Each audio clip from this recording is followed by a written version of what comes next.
গাছের চারা রোপণ করি তখন সবার আগে পরীক্ষা করে দেখি যে যেখানে আমরা চারা রোপণ করতে চলেছি সেখানকার মাটি আদৌ উর্বর কিনা, সেই মাটি সেই চারাকে বাড়তে সাহায্য করবে কিনা। যখন একটা চারা রোপণের আগে আমরা এত কিছু ভাবতে পারি, তাহলে কাউকে বিশ্বাস করার আগে আমরা কেন ভাবি না? জীবনে কখনো এই বিশ্বাসরূপী চারা কোথাও রোপণ করার আগে বোঝার চেষ্টা করুন যে যার ওপর আপনি বিশ্বাস করতে চলেছেন সে কি আদৌ আপনার বিশ্বাসের যোগ্য কি না। ভেবে দেখুন সেই ব্যক্তি ভবিষ্যতে গিয়ে আপনার বিশ্বাস ভাঙতে পারে কি না। এটাও ভেবে দেখুন যে যাকে আপনি বিশ্বাস করতে চলেছেন তাকে আপনি বিশ্বাস করলে নিজের জীবনের উদ্দেশ্যে আপনি অগ্রসর হতে পারবেন কি না। আর তার জন্য প্রয়োজন সঠিক সিদ্ধান্ত, পরখ করা, কোনটা উচিত কোনটা অনুচিত সেটা বোঝা। আর তাতে কিন্তু আপনি সন্দেহবাতিক হবেন না, তাতে আপনি আরো নিপুণ হয়ে উঠবেন। তাই যদি আপনি নিপুণ হয়ে উঠতে চান তাহলে বোঝার চেষ্টা করুন, পরখ করে দেখুন, কোনটা উচিত কোনটা অনুচিত বুঝুন। আর বিশ্বাস তখনই করুন যখন আপনি 100% নিশ্চিত হবেন যে সে বিশ্বাসের যোগ্য। আসুন আমার সাথে ভালোবেসে বলুন, রাধা রাধা। রাধা কখনো কখনো আমার জন্য বড়ই সুগন্ধি আতর নিয়ে আসে, পারিজাত ফুলের মালা নিয়ে আসে আমার প্রসাধন করবে বলে, এবং আমার সব থেকে বেশি প্রিয় মাখন নিজে হাতে বানিয়ে আনে আমাকে নিজে হাতে খাইয়ে দেবে বলে, সবকিছু আমাকে প্রসন্ন করবে বলে। কিন্তু আপনি কখনো ভেবেছেন যে এই আতর কিভাবে বানানো হয়? সহস্র ফুলের পাপড়ি একসাথে পিষে নিতে হয়, তারপরে তার থেকে যে রস নিঃসৃত হয় সেই রস দ্বারাই আতর তৈরি হয়। অনেক সংখ্যক ফুলকে অসীম যন্ত্রণা ভোগ করতে হয়, তবে তারা আমার প্রসাধন সামগ্রী হয়ে উঠতে পারে। দুধ থেকে মাখন তৈরি করার জন্য কতটা পরিমাণ মন্থন সহ্য করতে হয় সেটা আপনি জানেন। ঠিক সেই রকমই হলো আমাদের জীবনও। বিপদও আসে, কঠিন পরিস্থিতিও আসে, এর সম্মুখীন হতে শিখুন। মনে রাখবেন আপনি হলেন সেই দুধ যাকে মন্থন সহ্য করতে হবে মাখন হয়ে ওঠার জন্য। মনে রাখবেন আপনি হলেন সেই ফুলের মতন যাদের পিষ্ট হতে হবে সুগন্ধি আতর হয়ে ওঠার জন্য, যাকে এই সংসার পছন্দ করে। কখনো কখনো জীবনে আপনার সাথে খারাপ শুধুমাত্র এই কারণে ঘটে যাতে আপনার শ্রেষ্ঠ রূপ এই সংসারের সামনে আসতে পারে। শুধুমাত্র কঠিন পরিস্থিতি এবং বিপদকে একটা সুযোগ হিসেবে দেখার চেষ্টা করুন। আপনার জন্য এই সংসার বদলে যাবে, সংসারকে দেখার দৃষ্টিভঙ্গি পাল্টে যাবে, আপনার ভাগ্য পাল্টে যাবে, আর এই মন প্রসন্ন হয়ে বলবে, রাধা রাধা। পাশা নামক এই খেলাটি আপনারা নিশ্চয়ই খেলেছেন, না খেলে থাকলে দেখেছেন, আর যদি দেখেও না থাকেন তাহলে নিশ্চিত রূপে শুনেছেন। মহাভারতের এই মহাযুদ্ধ কোথাও না কোথাও এই পাশা নামক খেলার কারণে হয়েছিল।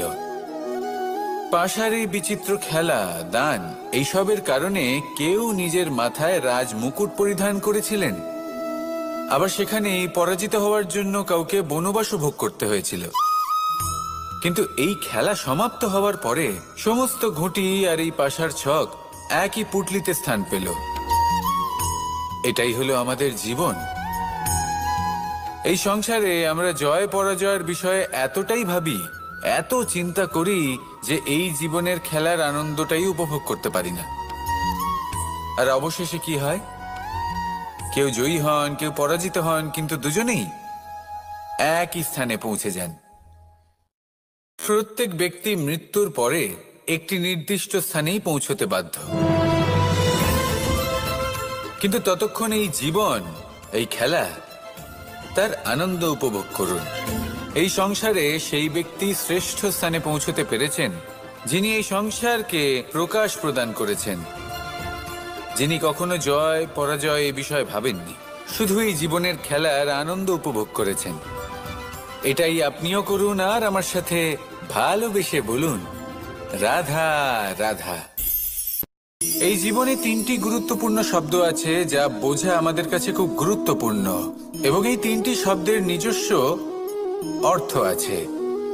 প্রথম হলো সঙ্গবদ্ধতা, অর্থাৎ একসাথে মিলে কাজ করতে হবে, একসাথে মিলে পরিশ্রম করতে হবে, সামনে এগোতে হবে। এরকম করতে পারলে আপনার শক্তি বৃদ্ধি পাবে, আপনার ক্ষমতা বৃদ্ধি পাবে, আপনি এগোতে পারবেন এবং অনেক দূরে যেতে পারবেন। দ্বিতীয় হলো আত্মবিশ্বাস। হেরে যাওয়া বস্তুও আবার জিতে নিতে পারবেন।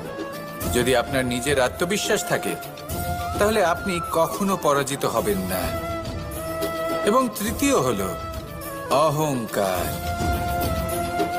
জয়লাভ করার পরেও কিন্তু এটা আপনাকে পরাজিত করতে পারে। সেই জন্য জীবনে সঙ্গবদ্ধ হন, আত্মবিশ্বাস রাখুন, কিন্তু কখনোই অহংকার করবেন না। এই অহংকার আপনার থেকে সব কিছু কেড়ে নিতে পারে। এই অহংকারের জন্যই মথুরাপতি কংস নিজের পতনের দিকে অগ্রসর হয়েছিলেন।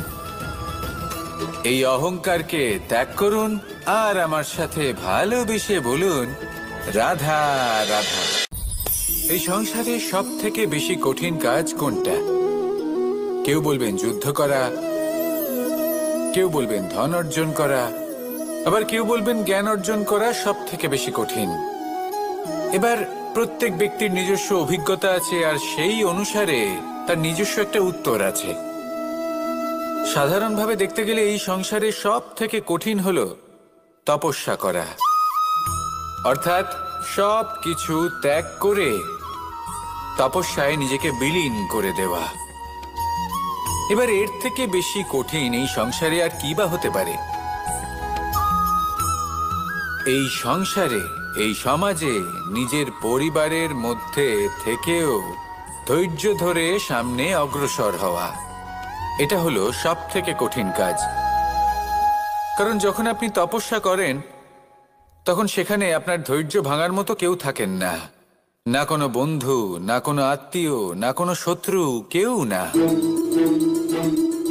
কিন্তু যখন আপনি এই সমাজে, এই পরিবারে থাকেন, কোনো না কোনো ব্যক্তি এসে আপনার ধৈর্যের বাঁধ ভেঙে দেওয়ার ক্ষমতা রাখেন। তারা আপনার ধৈর্যের বাঁধ ভেঙে দেয়, আর কখনো কখনো তারা অনিচ্ছাকৃতভাবেই সেটা করে থাকেন। কারণ তাদের মানসিকতা আপনার থেকে আলাদা, তাদের কর্ম আপনার থেকে আলাদা, তাদের দৃষ্টিভঙ্গি আপনার থেকে আলাদা, জীবন যাপন আপনার থেকে আলাদা। সেক্ষেত্রে আপনি ধৈর্যচ্যুত হন, প্রসন্নতা আপনার থেকে ছিনিয়ে নেওয়া হয়। সেই জন্য এই সংসারে, এই পরিবারের থেকেও ধৈর্য ধরে সামনে অগ্রসর হওয়া কোনো পর্বতের শিখরে গিয়ে তপস্যা করার থেকেও অনেক বেশি কঠিন।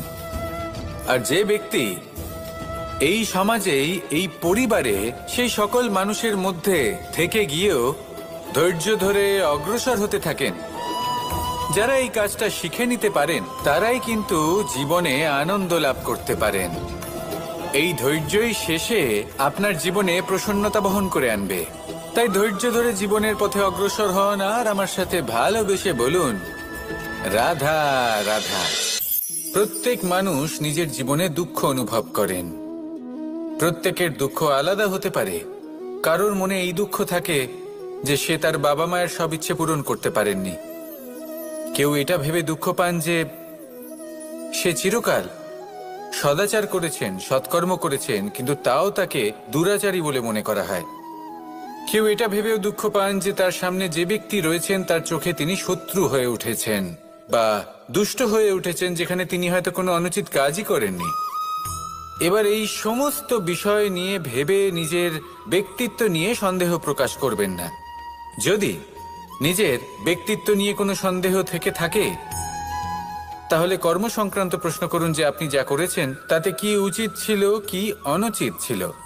যেটা প্রয়োজন সেটা এটা বোঝার যে আপনার অন্তর্মন, আপনার বিবেক আপনাকে কি বলছে, আর আপনার অন্তর্মন আর আপনার বিবেক আপনাকে যেটা করতে বলবে শুধু সেটাই করুন। আর তারপরে এই সংসার কি বলবে, কি ভাববে সেসব নিয়ে ভাবতে যাবেন না। কারণ এই সংসার তো ঈশ্বরকেও প্রশ্ন করে থাকে, ঈশ্বরকেও দোষী মনে করে। কখনো কখনো যখন কোনো ঘটনা মানুষের ইচ্ছা অনুযায়ী ঘটে না, তখন মানুষ এটা বলে যে হে ঈশ্বর, আপনি আমার পাশে থাকলেন না, আপনি বড়ই কঠোর, এটা আপনার দোষ। যেখানে বেশিরভাগ সময় হয়তো সে নিজেই নিজের কর্মফল ভোগ করছে আর কখনো কখনো ঈশ্বর হয়তো তার জন্য আরো ভালো কোনো পরিকল্পনা করে রেখেছেন, কিন্তু মানুষ সেটা বুঝতে পারে না। তাই দিনের শেষে যেটা প্রয়োজন সেটা হলো নিজের মনের কথা বুঝতে হবে। আপনার বিবেক কি বলছে শুধু সেটাই করুন আর সামনে এগোতে থাকুন। আমার সাথে ভালোবেসে বলুন, রাধা রাধা। পরিবর্তন, এটা হলো সৃষ্টির অমূল্য নিয়ম। এই সংসারে সবকিছু সময়ান্তরে পরিবর্তিত হয়, এই সময়ও পরিবর্তিত হয়। পরিবর্তন চিরকাল হয়ে এসেছে আর চিরকাল হতে থাকবে, কিন্তু এবার আমরা সেই পরিবর্তন কিভাবে লাভ করব যেটা আমাদের প্রয়োজন, যেটা আমরা চাই। আমরা জীবনে বিকাশ চাই। এই বিকাশ কিভাবে লাভ করতে পারি? এই প্রকৃতি কিন্তু আমাদের অত্যন্ত উত্তম উদাহরণ দিয়ে বুঝিয়েছে। একটি বিন্দুর উদাহরণ দিয়েছে যা ভবিষ্যতে একটা বিশাল নদীর আকার ধারণ করে। এটা কিভাবে হয়? মেঘ থেকে একটি বিন্দু ঝরে পড়ে সেই পর্বতের ওপর যেখানে হিম আছে। সেই হিমের সংস্পর্শে আসা মাত্র সেই বিন্দুর সাথে আরো বেশ কিছু বিন্দু যুক্ত হয়। তারপর তারা অগ্রসর হয়, আরো কিছু বিন্দু যুক্ত হয়, আস্তে আস্তে একটা ক্ষীণ ধারার রূপ ধারণ করে এবং সেটাই ভবিষ্যতে আরো এগোতে থাকে। অনেকটা যাওয়ার পর যখন অনেক সংখ্যক বিন্দু একসাথে যুক্ত হয় তখন সেটা বিশাল নদীর আকার ধারণ করে। এবার আমরা মানুষ বলে আমাদের সাথে এই নিয়মের অন্যথা হয় তা নয়। আমরাও এই প্রকৃতির অংশ, আমাদের ক্ষেত্রেও একই নিয়ম প্রযোজ্য। যখন পরিশ্রম করে অনেক সংখ্যক বিন্দু আমরা একত্রিত করব তখনই পরিবর্তনের নদী প্রবাহিত হবে। প্রয়োজন হলো নিরন্তর পরিশ্রম করা এবং ধৈর্য ধরা। এটা করতে থাকুন, জীবনে সব কিছু লাভ করতে পারবেন, কারণ প্রকৃতি আমাদের এটাই শিখিয়েছে।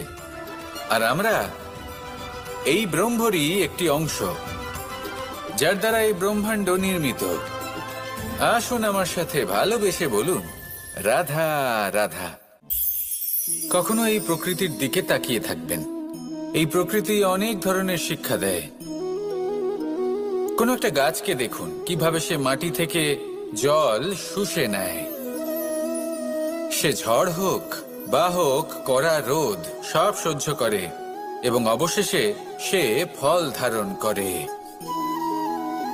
আর সেই ফল উৎপন্ন করার পরে সে ফল কিন্তু সে নিজে গ্রহণ করে না, এই সংসারকে প্রদান করে, যাতে পশু পাখি মানুষ তারা এই ফল গ্রহণ করে শক্তিশালী হয়ে উঠতে পারে, সুস্থ থাকতে পারে।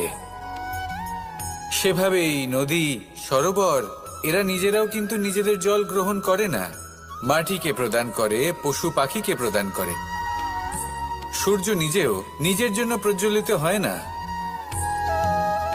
সে প্রকাশ ছড়িয়ে দিতে চায় আমাদের সবার কাছে, সে আলো পৌঁছে দিতে চায়। এই প্রত্যেকের কর্মে পরমার্থ নিহিত আছে, আর সেই জন্যই এদের সকলকে পুজো করা হয়। তাই মনে রাখবেন, আপনার কাছে জীবন যাপনের অতিরিক্ত যা কিছুই আছে তা পরমার্থের জন্য। তাহলে তার সদ্ব্যবহার করুন আর আমার সাথে ভালোবেসে বলুন, রাধা রাধা। আমরা প্রত্যেকেই অবশ্যই এমন সময় দেখেছি যখন অনেকগুলো সমস্যা একসাথে আমাদের জীবনে এসে পড়ে। সমস্যা আমাদের প্রত্যেকের জীবনেই থাকে। আমরা তার সমাধান খুঁজতে চেষ্টা করি, কখনো সমাধান খুঁজে পাই, আবার কখনো যতই চেষ্টা করি না কেন কোনো সমাধান খুঁজেই পাই না। আর যখন এটা হয় তখন মানুষ অত্যন্ত বিচলিত হয়ে পড়েন। নিজের আত্মীয় স্বজন, নিজের বন্ধু বা সংসার এদের ওপরে এই দোষ চাপিয়ে দেন যে এদের জন্যই এই সমস্যা এসেছে। এবার যদি আমি আপনাকে কোনো পরামর্শ দিই তাহলে এটাই বলবো যে দৃষ্টিভঙ্গি পাল্টে দেখুন। এই দৃষ্টিভঙ্গি দিয়ে দেখুন যে এই সংসারে যে সমস্যায় আসুক না কেন তার জন্য কেউ দোষী নয়, না আপনি না অন্য কেউ। এই পুরো খেলাটাই আপনার মানসিকতা, আপনার দৃষ্টিভঙ্গি, আপনার মনের। কিভাবে বোঝাচ্ছি? যখন আমাদের মন শক্ত থাকে তখন কঠিন থেকে কঠিনতর পরিস্থিতিও আমাদের জীবনে খুব বেশি হলে প্রতিস্পর্ধা হয়ে থেকে যায়। সেখানে যদি আমাদের মন দুর্বল থাকে, তখন অল্প কঠিন পরিস্থিতিও আমাদের কাছে খুব বড় সমস্যা হয়ে যায়, তাই না? একটা শক্ত মন কঠিন পরিস্থিতিকে প্রতিস্পর্ধা হিসেবে দেখে আর তার মধ্যে ওটা সুযোগ খুঁজে নেয়। আমাদের শুধু এটাই করতে হবে। এই সংসারে অন্য কাউকে দোষী মনে করলে আপনার সমস্যা দূর হয়ে যাবে না। সেই জন্য এই সংসারকে দোষ দেওয়ার বদলে এই সমস্যার মূলে চলে যান, সেটাকে বুঝুন, নিজের এই মনকে শক্ত করে তুলুন। যদি আপনার মন শক্তিশালী হয়, তাহলে এই সংসারে অনেক বড় বড় কঠিন থেকে কঠিনতর পরিস্থিতিও যদি আসে, আপনার জীবনে যতই বড় বড় সমস্যা আসুক না কেন, আপনার লক্ষ্য লাভে বাধা দিতে পারবে না। আসুন আমার সাথে ভালোবেসে বলুন, রাধা রাধা। আমরা সবাই পাথর দেখেছি, পর্বতও দেখেছি, শুকনো পাতাও দেখেছি, শ্যামল বনানীও দেখেছি। কখনো ভেবেছেন পাথরের অস্তিত্ব কিন্তু ততক্ষণ পর্যন্ত যতক্ষণ সে পর্বতের গায়ে আটকে থাকে। যখন সেই পর্বত থেকে সেই পাথর ভিন্ন হয়ে যায় ও নিজের অস্তিত্ব হারিয়ে ফেলে। আস্তে আস্তে কখনো পাথর কেটে বা কখনো পিষ্ট হয়ে সেই পাথর আস্তে আস্তে মাটিতে পরিণত হয় এবং পূর্ণরূপে নিজের অস্তিত্ব হারিয়ে ফেলে। এটাই পাতার সাথেও হয়। এই পাতা যতক্ষণ গাছের ডালের সাথে যুক্ত ততক্ষণ তার অস্তিত্ব থাকে। যখনই ডাল থেকে বিচ্ছিন্ন হয়, সেও নিজের অস্তিত্ব হারিয়ে ফেলে।